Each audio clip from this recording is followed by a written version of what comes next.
All right.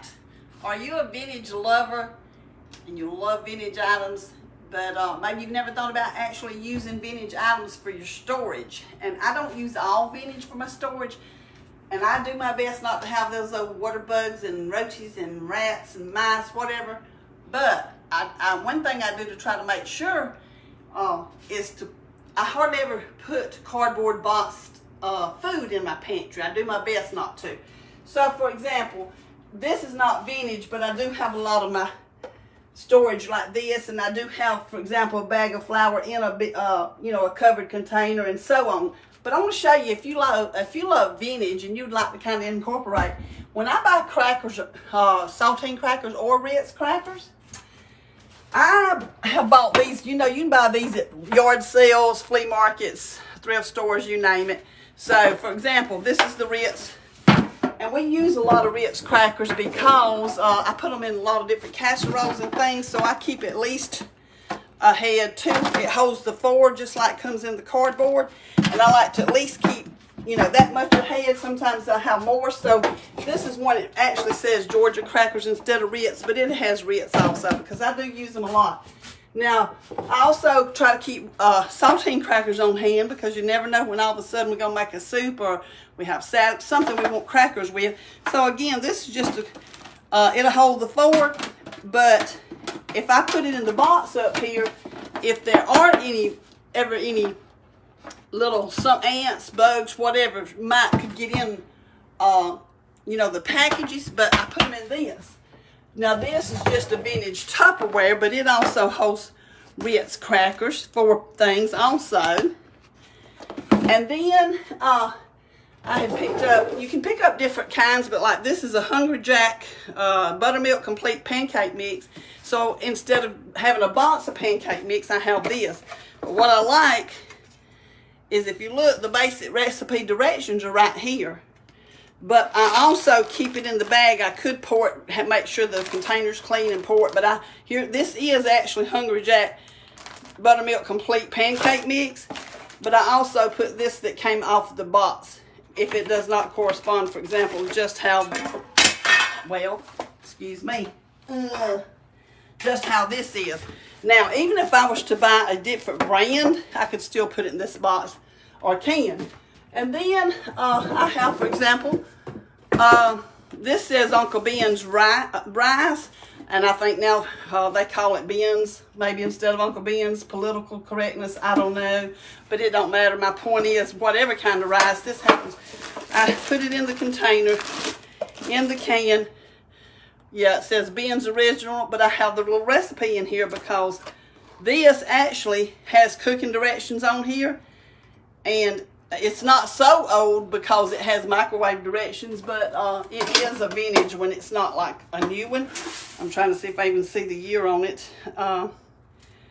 Sometimes it'll show a year right now. Oh, this is actually a 1987, so it's not so old, but let's see, that's 13 and 40, still what, 40, it's still 30-something years old, so for a lot of you that might seem old. So anyway, my point is, if that's one thing I do as far as vintage, and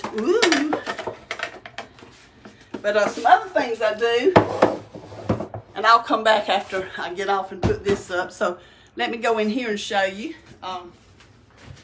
Excuse me. All right, in my kitchen also, come on around this way. This is just sitting up in my kitchen, but it actually has oatmeal in it. And I cut the directions off the oatmeal box, the cardboard box, and stuck it in the lid, which I thought was neat. And I actually have oatmeal in here. So I have oatmeal in another place. That way if I run out of one place, I would have some ready in another.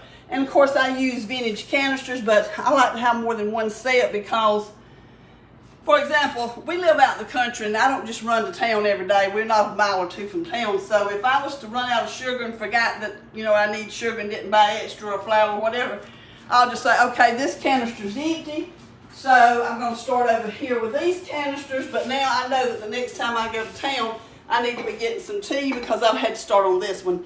And I actually have canisters in the other kitchen. Now also, I have a vintage bread box, and it'll hold 2 loaves of bread. And if we do more, I put it in another place. But you know, you can use different vintage items like that to store with also. And then one other thing I do, if you can follow me for this. Well, I also have, you know, vintage canisters in here, so that's another. But up here, this is not, it's just some more or less vintage Tupperware, but I buy, even if it's new ones that you buy out of town, what I like to do is put cereal, but I like to cut the front of the box off. And yes, I can look and tell that that's what it is, but at times you may or may not, depending on what kind of cereal. And then this one is, and I put it like that, but it's a newer style that, you know, the lid will lift. You're not going to have a spout to pour it like you do with some of them like this.